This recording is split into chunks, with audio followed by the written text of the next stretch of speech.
कल्याण शीर्षक है इस कहानी का। दसारण देश में एक राजा रहता था, वज्रबाहु नाम का। वज्रबाहु की पत्नी सुमति अपने नवजात शिशु के साथ किसी असाध्य रोग से ग्रस्त हो गई। यह देख दुष्ट बुद्धि राजा ने उसे वन में त्याग दिया।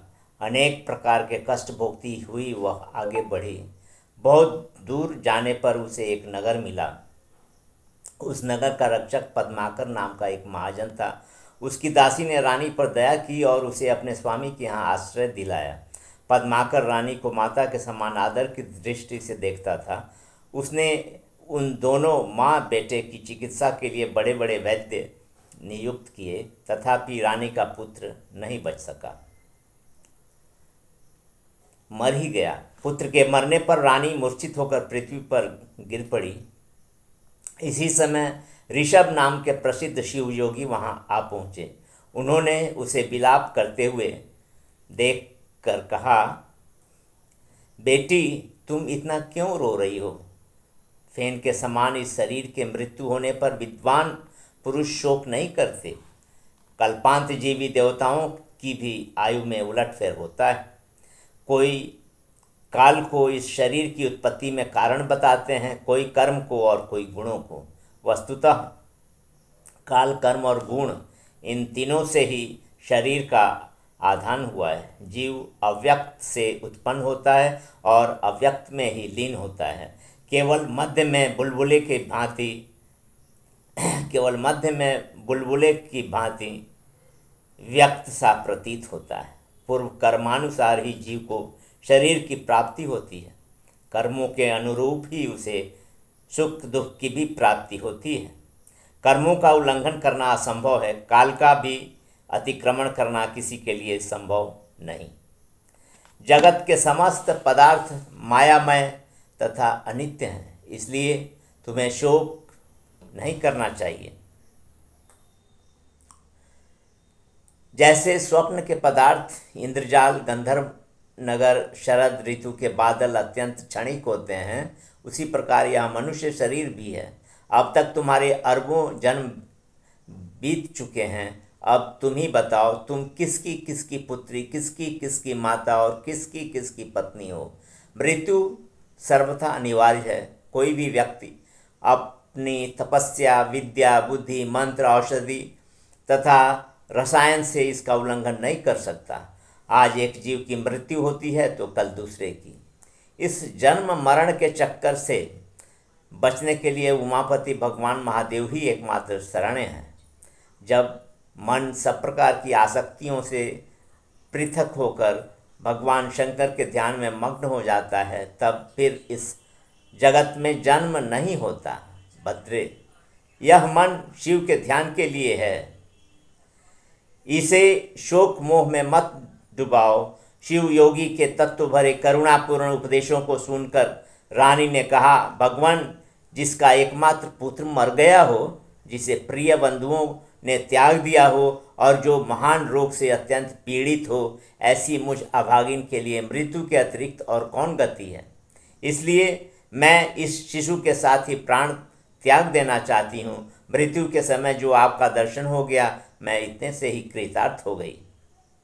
रानी की बात सुनकर दया निदान शिव योगी शिव मंत्र से अभिमंत्रित भस्म लेकर बालक के पास गए और उन्होंने उसके मुंह में डाल दिया।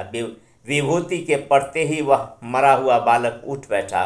उन्होंने भस्म के प्रभाव से माँ बेटे के घावों को भी दूर कर दिया। अब उन दोनों के शरीर दिव्य हो गए। ऋषभ ने रानी से कहा, बेटी, जब तक तुम इस संसार में जीवित रहेगी, वृद्धावस्था तुम्हारा स्पर्श नहीं करेगी। तुम दोनों दीर्घ काल तक जीवित रहो। तुम्हारा यह पुत्र भद्रायु नाम से विख्यात होगा और अपना राज्य पुनः प्राप्त कर लेगा। यूँ कहकर ऋषभ चले गए। भद्रायु उसी वैश्यराज के घर में बढ़ने लगा। वैश्य का भी एक पुत्र सुनय था। दोनों कुमारों में बड़ा स्नेह हो गया। जब राजकुमार का 16वां वर्ष पूरा हुआ, तब वे ऋषभ योगी पुनः वहाँ आए। तब तक राजकुमार पर्याप्त पढ़ लिख चुका था। माता के साथ वह योगी के चरणों पर गिर पड़ा। माता ने अपने पुत्र के लिए कुछ उचित शिक्षा की प्रार्थना की। इस पर ऋषभ बोले, वेद, स्मृति और पुराणों में जिसका उपदेश किया गया है वही सनातन धर्म है। सभी को चाहिए कि अपने अपने वर्ण तथा आश्रम के शास्त्रोक्त धर्मों का पालन करें। तुम भी उत्तम आचार का ही पालन करो। देवताओं की आज्ञा का कभी उल्लंघन न करो।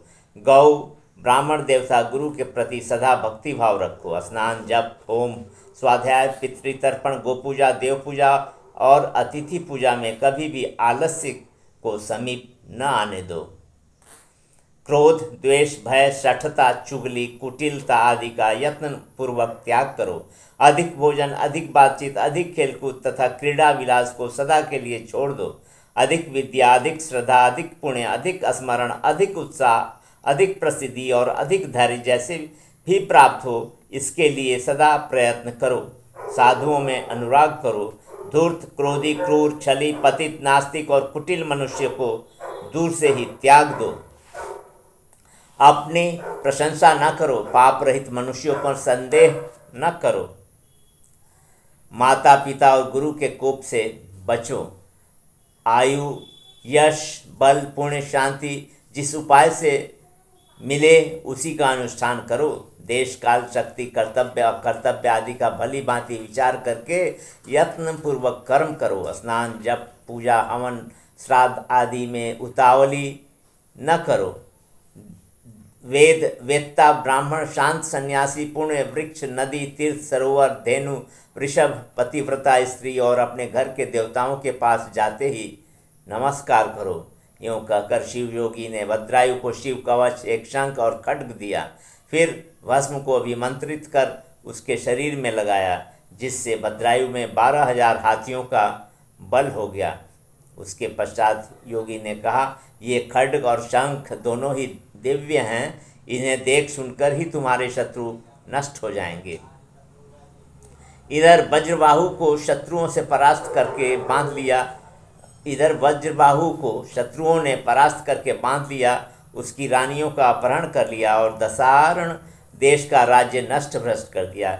इसे सुनते ही भद्रायु सिंह की भांति गर्जना करने लगा। उसने जाकर शत्रुओं पर आक्रमण किया और उन्हें नष्ट कर अपने पिता को मुक्त कर लिया।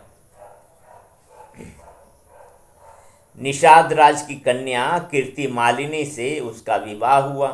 वज्रबाहु अपनी योग्य पत्नी से मिलकर बहुत लज्जित हुए। उन्होंने राज्य अपने पुत्र को सौंप दिया। उसके पश्चात भद्रायु समस्त पृथ्वी के सार्वभौम चक्रवर्ती सम्राट हो गए। यह कहानी स्कंद पुराण से ली गई है।